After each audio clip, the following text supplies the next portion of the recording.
Natural तरीके से और लंबे टाइम तक आप अपने पौधे को स्वस्थ रखना चाहते हैं, आप ऐसा चाहते हैं कि आपके पौधे पर किसी भी कीड़े का अटैक ना हो, तो ये जो थेरेपी मैं आपको बता रही हूँ, इसका इस्तेमाल करके देखिए, इससे ज़रूर फ़ायदा होगा। सालों से आज़माया हुआ ये नुस्खा है।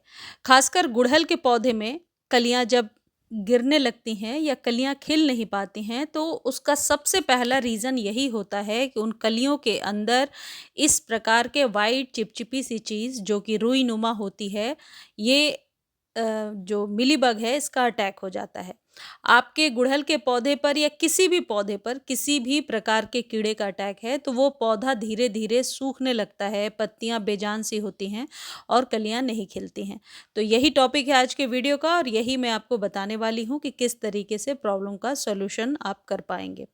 देखिए, सबसे पहली टिप ये है कि यदि गुड़हल की या किसी भी पौधे की कली नहीं खिल रही है और बिना खिले ही गिर रही है, जैसे ये हाइब्रिड गुड़हल है मेरा, आप देखिए इकट्ठे छोटे से पौधे में 5-6 कलियाँ बनी हैं, लेकिन 1 वीक से ये कली एज़ इट इज़ है। आज इसको नज़दीक से देखा तो इसके अंदर मिलीबग्स छुपे हुए हैं। अक्सर बरसातों के समय, बरसात के पहले या बरसात के तुरंत बाद ये वाली समस्या ज़रूर होती है। वेजिटेबल के प्लांट्स पर भी होती है, जैसे नींबू वगैरह के पौधे आपने लगाए हैं, तो इस तरीके की प्रॉब्लम देखने को मिलती है कि मिलीबग्स का एक साथ इकट्ठे अटैक हो जाता है। तो इस ट्रीटमेंट को यदि आप करते हैं, जो मैं आपको वीडियो में बता रही हूँ, तो ये 100% आपके प्लांट के लिए बेनिफिशियल है, एनवायरमेंटल फ्रेंडली है, इसमें कोई नुकसान नहीं होगा आपके पौधे को। सबसे पहली टिप आपको क्या करना है, जब कभी इस ट्रीटमेंट का आप उपयोग कर रहे हैं, उसके पहले यदि सॉइल आपकी थोड़ी ड्राई हो, तो ज़्यादा बेहतर है। यदि आपके पौधे पर कीड़े लग गए हैं और कलियाँ बिल्कुल भी नहीं बन रही हैं, तो जिस स्टेम पर बहुत ज़्यादा कीड़े लगे हैं, पहले उस स्टेम को आप कट कर दीजिए। यदि आपके पौधे पर सब कुछ ठीक है, लेकिन फूलों का जो साइज़ है, वो बहुत छोटा हो गया है, जैसे मेरे पौधे पर देख रहे हैं, तो ऐसा न्यूट्रिशन की कमी से होता है। ऐसे में आप अपने पौधे को भरपूर मात्रा में वर्मी कंपोस्ट 15 दिनों पर दीजिए। वर्मी कंपोस्ट देने का यही तरीका है कि 8 इंच का कंटेनर है तो 2 चम्मच वर्मी कंपोस्ट और 1 चम्मच नीम खली का कॉम्बिनेशन मिलाइए और 15-15 दिनों पर अपने गुड़हल के पौधे पर दे दीजिए।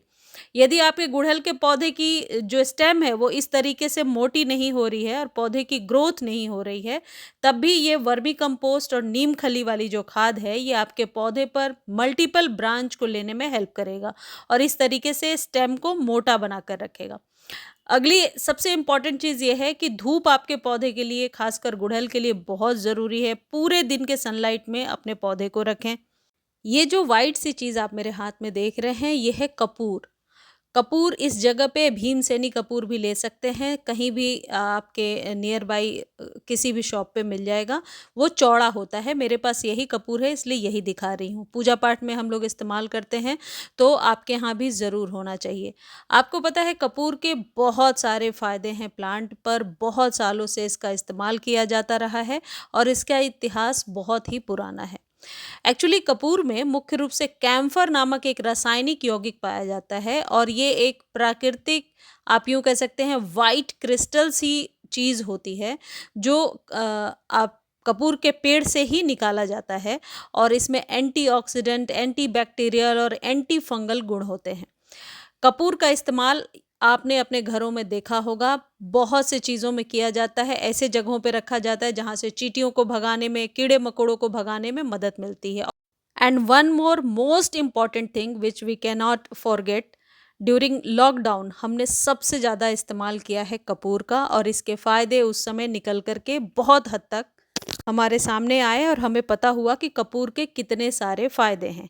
यही कपूर आपके पौधों के लिए वरदान है। इसको आप 2-3 तरीके से इस्तेमाल कर सकते हैं। जैसे पहला तरीका मैं आपको दिखा रही हूँ, एक कपूर को एक गमले में ऐसे छिड़क के छोड़ देना है। बस एक ही सावधानी रखनी है कि जिस पेड़ के नीचे इसे आप स्प्रिंकल कर रहे हैं, उस पेड़ पर अभी पानी नहीं देना है। इससे चींटियों का आना बंद हो जाएगा और इसकी जो स्मेल होती है, जो फ्रेग्रेंस होती है, वो वातावरण में एक एरोमा को क्रिएट करती है। ये जो अरोमा है, ये आपके पौधों को स्वस्थ बनाने में एक प्राकृतिक थेरेपी की तरह काम करेगा और इसको आप चाहें तो गूगल वगैरह पे पढ़ सकते हैं। जो चीज़ मैं आपको आज बता रही हूँ बहुत ही साइंटिफिक है और इसको मैंने प्राकृतिक तौर पे पहले फ़ील किया है, उसके बाद ही आपके साथ मैं शेयर कर रही हूँ। तो किसी भी पौधे में यदि प्रॉब्लम है तो इस तरीके से आप इसे छिड़क के छोड़ सकते हैं, ये एक ईज़ीएस्ट वे है। दूसरा तरीका क्या है कि आप जो कपूर है, जब आप पूजा करते हैं और कपूर वगैरह जलाते हैं, उस दिए को थोड़े टाइम के लिए अपने गार्डन में ज़रूर रखें इफ़ इट इज़ पॉसिबल। मैं ऐसा करती हूँ, ऐसा करने के बहुत सारे फ़ायदे हैं। इस कपूर की सुगंध जहाँ तक जाती है, ये आपके वातावरण को शुद्ध करती है और गार्डन में ये एक थेरेपी की तरह काम करता है। इसमें जो कपूर में जो अरोमा होता है, वो बहुत ही शांत और बहुत ही आप कह सकते हैं दूर-दूर तक कीड़े-मकोड़ों को फैलने से रोकने में मदद करता है। तो एक कपूर को यदि आप चाहें तो 2-3 दिनों पर अपने गमलों के बीच में ऐसे जलाकर रख सकते हैं, बट इस बात का आप ध्यान रखना कि पौधे में ना लगे और हवा किस तरफ से आ रही है, उधर ही रखना सही रहेगा। अब पौधों को स्वस्थ बनाने का जो तीसरा तरीका है बहुत ही इफ़ेक्टिव है। इसके लिए आपको क्या करना है, 2-3 कपूर के गोलियों को या कपूर के टैबलेट जैसी चीज़ को लेकर के उसे पानी में घोल लीजिए और घोलने के बाद उस पानी को नीम ऑयल के साथ मिला करके 1 स्पून अपने पौधों पर स्प्रे कर दीजिए। इसका इंस्टेंट रिज़ल्ट आपको मिलेगा।